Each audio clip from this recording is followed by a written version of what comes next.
अस्सलाम वालेकुम नाज़रीन, सरा बरकत आपसे मुखातिब है। आज के दिन में जब मैं और आप मैच देख रहे थे, फाइनल देख रहे थे इंडिया बामुकाबला ऑस्ट्रेलिया का, उसी दौरान पाकिस्तान में एक सियासी वारदात डाली गई है, एक सियासी डेवलपमेंट हुई है और तहरीक इंसाफ की 21 साल पुरानी एक और शख्सियत को उठाकर गायब करके उसे तहरीक इस्तेकाम यानी जहांगीर खान तरीन वाली पार्टी के साथ एक जबरी जबरदस्ती सियासी निकाह करवा दिया गया है।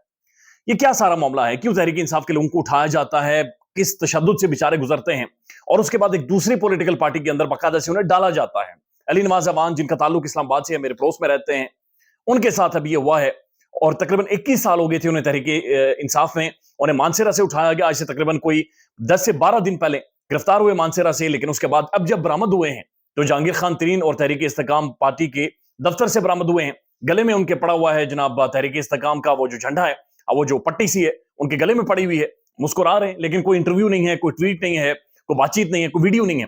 आज के मैच से हमने एक चीज तो सीखी है, एक चीज हमारे सामने आई है कि आज जो इंडिया और ऑस्ट्रेलिया का फाइनल हुआ है, इससे पहले आपने देखा कि इंडिया ने भी लेवल प्लेइंग फील्ड अपने लिए की हुई थी। उन्होंने अंपायर को साथ मिलाया हुआ था, थर्ड अंपायर भी साथ मिला हुआ था, डीआरएस भी मैनेज हो रहे थे, ग्राउंड के अंदर भी चीजें मैनेज हो रही थी, पिचें भी अपनी सोच के मुताबिक बनाई जा रही थी, क्राउड भी उन्हीं का फेवरेट आता था। लेकिन जब फाइनल आया, जब अवामी मैदान सजा और अवाम भी वहां पर इकट्ठी हुई, सारे लोग खड़े हुए, तो वहां पर जो अंपायर की सारी प्लानिंग थी उसे लीरो लीर करके रख दिया गया, उसकी तबाही फेर दी गई। यानी अंपायर जो सारा साथ मिलाकर उन्हें वहां तक लेकर आया, फाइनल में आकर पता चला कि जनाब इस गुब्बारे में तो हवा ही नहीं थी, ये तो ठुस हो गया। ये वो जो बैटिंग जो इतनी बड़ी बनाई गई थी, जिसे हाथी बनाकर दिखाया गया था, ये तो चूहे की दुम भी नहीं निकली, ये तो फ्लॉप हो गई, तो फेल हो गई। तो इसी तरह से पाकिस्तान के अंदर एक पॉलिटिकल पार्टी के लिए लेवल प्लेइंग फील्ड क्रिएट की जा रही है और उस लेवल प्लेइंग फील्ड के लिए बहुत ज्यादा जरूरी है कि तहरीक इंसाफ को रोका जाए, तहरीक इंसाफ को रस्सियां डाली जाए, तहरीक इंसाफ को बिल्कुल बर्बाद तहस नहस किया जाए। उसके बाद जाकर उस पॉलिटिकल पार्टी के लिए, मियां नवाज शरीफ और नून लीग के लिए बुनियादी तौर पर एक लेवल प्लेइंग फील्ड बनेगी। लेकिन उस लेवल प्लेइंग फील्ड बनाने में जो जुल्म हो रहा है, जो ज्यादती हो रही है, उस ज्यादती की इंतहा है। अली नवाज अवान एक नौजवान है, एक बड़ी जबरदस्त शख्सियत है, मैं जाती तौर पर उन्हें जानता हूं, मैं उनके साथ वॉक शॉक करता रहा हूं, यहां पर वॉक शॉक करने आते थे, बड़े एक अच्छे नौजवान है। बहुत सारे कामकाज भी उन्होंने किए हैं, लेकिन तकरीबन 5 से 6 माह वो गायब रहे, जंगलात में रहे, उनकी जंगलात से वीडियोज आती रही। यानी वो एक क्लीन शेव बंदा था, फिर दाढ़ी रख ली, फिर मूछें रख ली, फिर एक बुरी बुरी एक लाइफ से वो गुजरे हैं। मुझे याद है जब उनके घर के ऊपर यहाँ पर ऑपरेशन किया गया तो पुलिस की 12 से 13 14 गाड़ियां आई, कोई ऊपर से नीचे जा रहा है, कोई सामने से अंदर जा रहा है, तो उनके घर और पूरी गली में आज जो माहौल बना दिया गया था, बड़ा खौफनाक माहौल था। और आज जो उनकी जो तस्वीर आई है वो ये है कि तहरीक इंसाफ से निकालकर उन्हें तहरीक इस्तेकाम पॉलिटिकल पार्टी के अंदर ज्वाइन करवा दिया गया है। अली नवाज अवान ने अपनी ये जो जिस तरह से उनका सियासी निकाह हुआ है, जबरी निकाह हुआ है, जबरदस्ती का निकाह हुआ है। पहले जबरदस्ती की तलाकें होती थी, लेकिन अब जबरदस्ती का जोली में डाला जाता है बंदा, उसका निकाह करवाया जाता है। इससे पहले एक वीडियो जारी की थी, उस वीडियो के मैं सिर्फ 25 सेकंड आपको सुनवाऊंगा और आपने वो 25 सेकंड सुनने जरूर है, बराए मेहरबानी। आप सुनेंगे, आपको ऑलरेडी बहुत ज्यादा समझ जाए, लेकिन वो 25 सेकंड सुनिएगा ताकि आपको दर्द नजर आए, ताकि आपको महसूस हो कि तहरीक इंसाफ की क़यादत किस टाइम से गुजर रही है। फयाज राजा साहब है, इन्होंने ट्वीट किया है और ये लिखते हैं, नए या पुराने नहीं बल्कि हमारे पाकिस्तान के चीफ जस्टिस काजी फाइज ईसा साहब, काजी फाइज ईसा सुप्रीम कोर्ट के सबसे बड़े जज काजी फाइज ईसा, यानी इंसाफ की कुर्सी तराजू जिनके हाथों में है, जिनके नाम में काजी है, जिनके नाम में काजी है कि वो इंसाफ करेंगे। दुनिया का हर केस, यानी इधर कुत्ता किसी को काट जाए जाकर सुनेंगे, लेकिन पीटीआई का कोई केस, इंसानी हकूक का कोई केस, मुआजरत के साथ मुअज़्ज़ज़ जज काजी फाइज साहब उसे छूते नहीं है। उसका कोई नाम ले ले कोर्ट के अंदर तो उसे आंखें दिखाते हैं और इतनी गोरी करवाते हैं कि बंदे को खुद डर लग जाता है। हमें उन्हें देखते हुए डर लगता था कि काजी फाइज साहब इनका फेस बंदा कैसे करता होगा, चूंकि गुस्सा जलाल में आ जाते हैं। तो फयाज राजा साहब ट्वीट करते हैं कि नए या पुराने नहीं बल्कि हमारे पाकिस्तान के चीफ जस्टिस काजी फाइज ईसा साहब, अली नवाज अवान का ताल्लुक जिस हल्के से है, सुप्रीम कोर्ट भी वहीं वाक़ है। यानी अली नवाज अवान के हल्के में सुप्रीम कोर्ट है, इस्लामाबाद में, ये साथ ही हमारे। आपकी नाक के नीचे से सियासतदान अगवा हो रहे हैं, बगैर किसी अदालत में पेश किए इस्तेकाम पाकिस्तान पार्टी के दफ्तर से बरामद हो रहे हैं, मगर आप 2014 और 2017 के गुंगलों से मट्टी झाड़ रहे हैं। अफसोस, आप वो फैजाबाद धरना केस, नवाज शरीफ का वो केस, जनाब वो प्रैक्टिस एंड प्रोसीजर एक्ट के ऊपर लाइव ट्रांसमिशन, यानी काजी फाइसा साहब यानी चीफ जस्टिस ऑफ पाकिस्तान इस तरफ नजर ही नहीं डालते कि जनाब यहां पर पार्लियामेंटेरियंस को, अवामी मुंतखब नुमाइंदों का दुर्गत बनाई जा रही है, उनकी सेल्फ रेस्पेक्ट, उनकी बुनियादी जीने का हक उनसे छीना जा रहा है, बुनियादी वोट करने का, सियासी नजरिया रखने का हक उनसे छीना जा रहा है। लेकिन हमारे जो चीफ जस्टिस साहब हैं वो इसके ऊपर उन्होंने ऐसी खामोशी साध ली है। यानी तहरीक इस्तेकाम पाकिस्तान पार्टी में क्यों जाते? अब तहरीक इस्तेकाम के बारे में, अब ये जो जहांगीर खान तरीन और अलीम खान की पार्टी है, जिनके पास जहाज हैं, बहुत ज्यादा पैसे हैं, टीवी चैनल इन्होंने खरीदे हुए हैं, मीडिया इन्होंने खरीदा हुआ है, पैसे फेंकते हैं, पैसे के बंडल्स फेंकते हैं। इनके खाली ट्विटर के ऊपर आप जाएं तो ट्विटर पर इस पॉलिटिकल पार्टी के सिर्फ 1400 फॉलोअर्स हैं। یعنی ان سے زیادہ مجھ جیسے نالائق اور ایک جاہل انسان کے ٹویٹر پر زیادہ فالوور تقریباً 5,500 ہونے والے.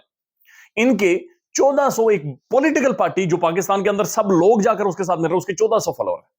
اور 1400 فالوور بھی ان میں سے بہت سارے وہ ہیں جو اپنے گھر کے بندے, وہ سارے نہیں فالو کر. یعنی کوئی جانتا ہی نہیں, ایک مرا ہوا جنازہ ہے جسے کندھے کے اوپر ڈال کر گھسیٹا جا رہا ہے اور جس کی بدبو ہر طرف بنیادی طور پر پھیل رہی ہے. ایک اور بڑا انٹرسٹنگ ٹویٹ ہے, اور یہ عامر طارق متین صاحب ہے, پاکستان کے پرومیننٹ جرنلسٹ ہیں. یہ لکھتے ہیں کہ وقت ایک سا نہیں رہے گا, وقت ایک سا تو رہے گا نہیں. کیا غائب کرنے والوں نے, وفاداریاں بدلوانے والوں نے سوچا ہے کہ کل یہ داستانیں سامنے آئیں گی؟ یعنی جس طرح سے غائب کیا جا رہا ہے, جس طرح سے زبردستی سیاسی جماعت جوائن کروائی جا رہی ہے, طارق متین صاحب یہ پوچھتے ہیں کہ کیا انہوں نے کبھی سوچا ہے کہ یہ داستانیں جب سامنے آئیں گی, جب لوگ بولیں گے, تو اس کا نقصان اصل میں کس کو ہوگا؟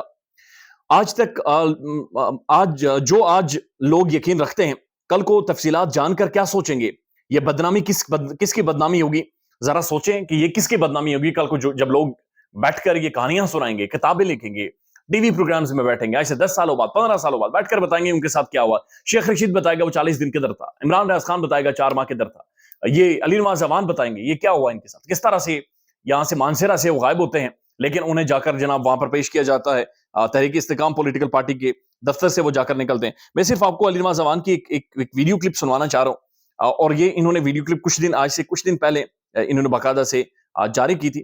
لیکن اس ویڈیو کلپ کے اندر علی نواز زمان کیا رہا ہے وہ آپ نے غور سے سننا ہے اور غور سے اسے سمجھنا ہے. یہ تقریباً 3:26 منٹ پہ اگر مجھے ابڈکٹ کر لیا تو نہیں کرنی, اداروں کو آمنے سامنے کھڑا نہیں کر سکتے. اور میں آپ کو سناتا ہوں اور آپ سمجھیے گا کہ یہ اب سنیے گا کہ علی نواز زمان اس سے پہلے بنیادی طور پر کیا رہا تھا اور اس کے ساتھ ہوا کیا ہے. سنیے گا. کے بعد کیونکہ آپ کے سامنے جو نیا طریقہ کار آیا ہے اس میں وہ ابڈکٹ کر لیا جاتا ہے, تو اگر مجھے ابڈکٹ کر لیا جاتا ہے اور اس کے بعد کوئی میسج آتا ہے میری طرف سے, کوئی پریس کانفرنس ہوتی ہے میری, یا میرا ٹی وی پروگرام کرایا جاتا ہے, کوئی ویڈیو میسج آتا ہے, تو آپ سمجھ جائیے گا کہ وہ ایک جبر کے نیچے ہے, ایک فستائیت کے نیچے ہے. میں کل بھی تحریک انصاف میں تھا, میں آج بھی تحریک انصاف میں ہوں, میں کل بھی تحریک انصاف میں ہوں. ہم پاکستان کو آگے لے جانا چاہتے ہیں.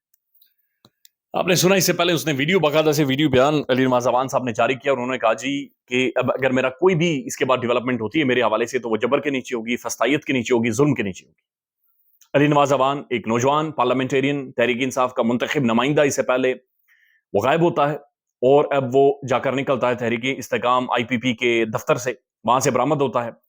تصویریں آئی ہیں, گلے میں ان کے پٹی پڑی ہوئی ہے, ویڈیو کوئی نہیں ہے, پیغام کوئی نہیں آیا, آنکھیں ان کی جھکی ہوئی ہیں, لیکن بہرحال جہانگیر خان ترین کے گلے وہ لگ گئے یا انہیں لگوا دیا گیا ہے. چیف جسٹس یہ ساتھ بیٹھتے ہیں, پاکستان اسلام آباد ہائی کورٹ کے ججز ساتھ بیٹھتے ہیں, ان کے حلقے سے ہیں علی نواز زمان آتے جاتے سلوٹ بھی مارتے ہوں گے, لیکن عدالتیں خاموش ہیں, عدالتیں سے تماشا دیکھ رہی ہیں, عدالتیں صرف کہانیاں سنا رہی ہیں, عدالتیں پرانے گھنگلوں سے مٹی جھاڑ رہی ہیں, اور یہاں پر بندے بھی اٹھائے جا رہے ہیں, یہاں پر صحافیوں کو بھی اٹھایا جا رہا ہے. یہ سب کچھ ہو رہا ہے اور بولنے والا کوئی نہیں ہے. شیر افضل مروت کی ایک ویڈیو وائرل ہے, اور اس میں شیر افضل مروت بنیادی طور پر یہ کہتے ہیں کہ جناب ہم کل جب عمر ایوب صاحب کے گھر گئے جہاں پر ان کے والد کا انتقال ہوا تھا, تو وہ کہتے ہیں کہ ابھی جنازہ دفن بھی نہیں ہوا تھا کہ پولیس کی بھاری نفری پہنچ گئی, اور وہاں پر پولیس کے ڈھالے وہاں پر پہنچ گئے. اس کے بعد وہ کہتے ہیں کہ یہ عجیب ایک ٹائم ہم پر آ گیا ہے, نہ ہم خوشی میں کسی کی شریک ہو سکتے ہیں, نہ ہم خوشی گزار سکتے ہیں, نہ ہم غمی گزار سکتے ہیں. یعنی ہمارے لیے پاکستان میں زمین تنگ کر دی گئی, اور اس سارے کرب اور درد سے صرف ایک سیاسی جماعت گزر رہی ہے, چونکہ لیول پلینگ فیلڈ بنانی ہے اسی طرح کی جس طرح سے انڈیا نے ورلڈ کپ کے اندر بنائی تھی. لیکن جب پھر میدان سجا تو پھر لیول پلینگ فیلڈ اور امپائر اور third umpire DRS ground pitches وہ سب کچھ لیرو لیر ہو کر رہ گیا, اور وہ سب کچھ آپ نے دیکھا ہے. خیال رکھیے گا اپنا, اللہ حافظ.